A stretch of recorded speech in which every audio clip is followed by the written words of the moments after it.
Welcome to the Hair with Dino show. My name is Dino Don Diego. The first point I want to get across is I always believed you should start from the top. What that means is that to feel good, you start from the top, where your head is, where your hair is. So I'm a hair guy, so I believe in starting from the top. Now, I want to show you something. Let's go in and see Megan. Megan's in the other room. Let's go.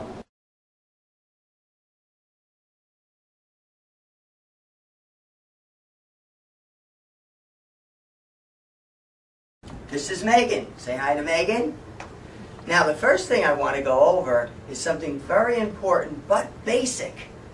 Brushing. A lot of people think brushing is just brushing, but there's more to it. I want to go over healthy brushing, proper brushing. Now, there's all kinds of brushes to use, and some of them are okay and some not so okay. The most important brush in my eye is a wide tooth brush. I'm holding my hand up because the wider the teeth of a brush, the less pressure on the hair. It's that simple. So right here I have something called a Demon D31. Notice something. The teeth are very far apart, okay? Remember the principle. The further apart the teeth, the less pressure on the hair.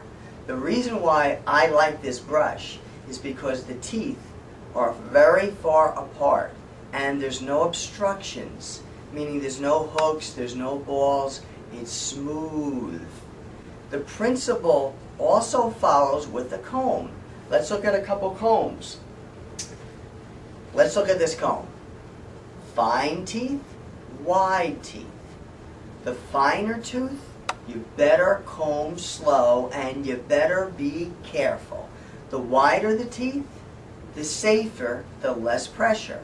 Let's go into something else. Let's look at another comb. When you have a comb with wide teeth, less pressure.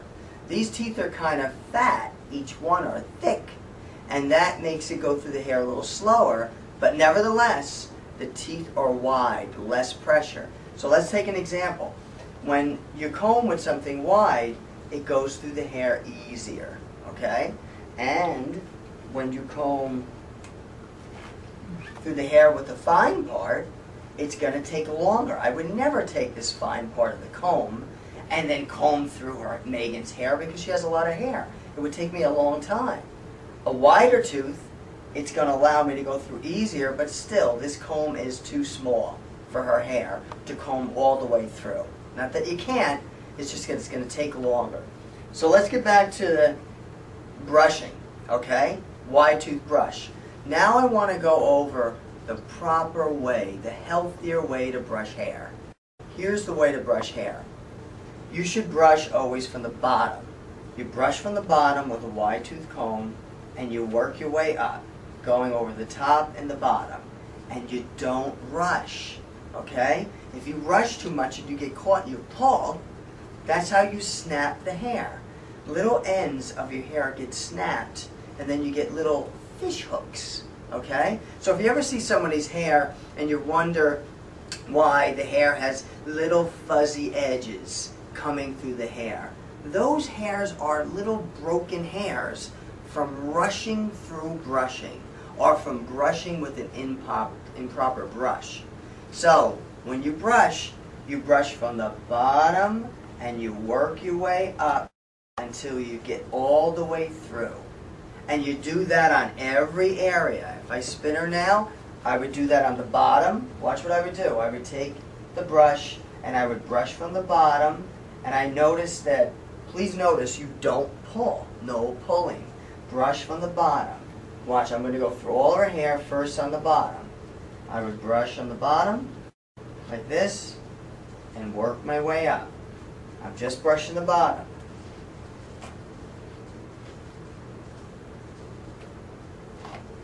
Okay, now that I've gone through just the bottom with no snarls, now to the top. until then you can brush your hair all the way through. Then you can style from the bottom and higher until I hit the entire scalp, and then I brush through. No brushing from the top first through, because then what it does, it gathers the hair and gets it caught, and you wind up pulling or jerking and snapping hair. Always work from the bottom and work your way up to the top until then you can brush your hair all the way through. Then you can style. That's the proper way to brush. So always remember, use a wide toothbrush and or a wide tooth comb, either or, and always brush from the bottom and work your way up. No matter if your hair is shorter or longer, from the bottom up. Thank you, and see you soon. Hello, now we want to talk about hair addition, meaning adding more hair onto existing hair. There are many different ways of adding hair, and today I'm not going to get into all the different ways. Although what I do want to show you is something that I invented that is the most invisible and safest way to add hair. What I invented is called a blending strand. Let's take a look at the blending strand. The blending strand is right here. Now, I know you can't see it, and that's the point. Let's pull it off, because I have a hard time seeing it too. And there it is. Remember I said it's the most invisible way of adding hair.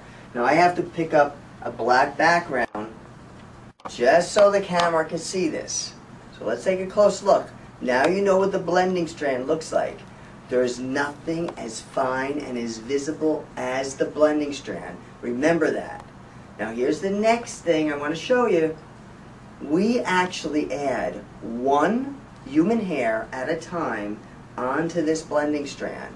And then I'm going to show you the finished product, and then I'm going to show you something I call It's Like Magic. So let's look at the finished product now. This is without hair, and this is with hair. The same blending strand. You're going to hardly see the blending strand, so single hairs are on the blending strand. Now I'm going to show you something that I call It's Like Magic. I'm going to add blonde onto Megan's hair, and she's not a total blonde. So let's see.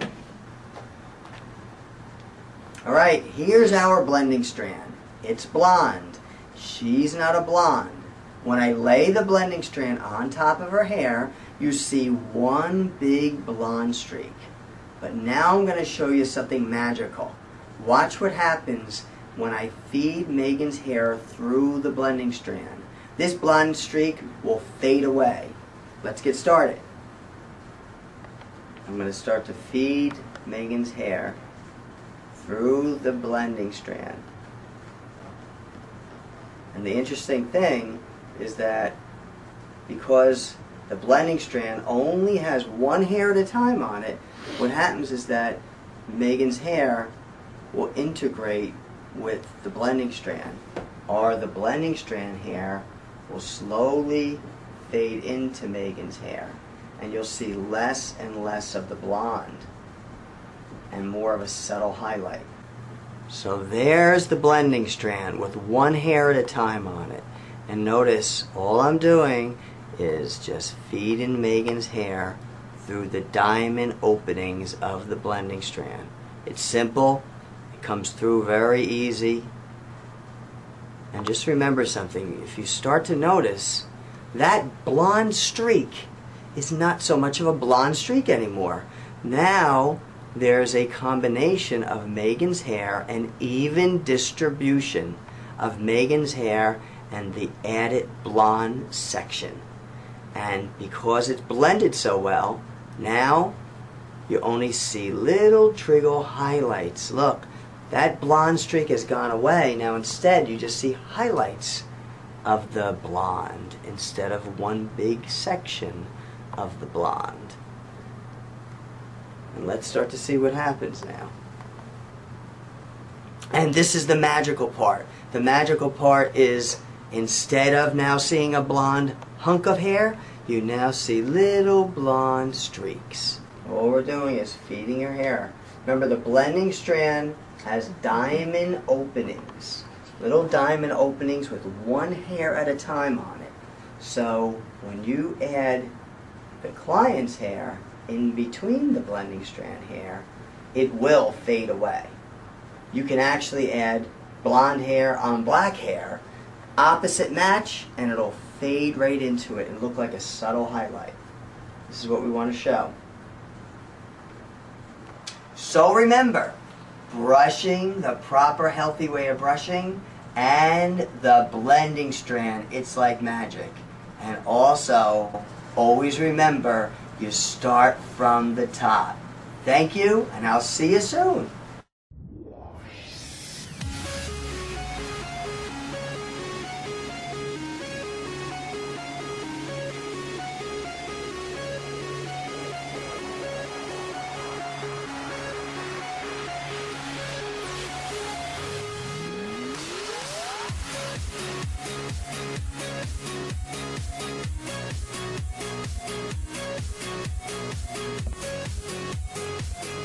To audition and become a guest or model on the Hair with Dino show, email us at amc@sequencehair.com or call 1-888-253-6388 and ask for AMC.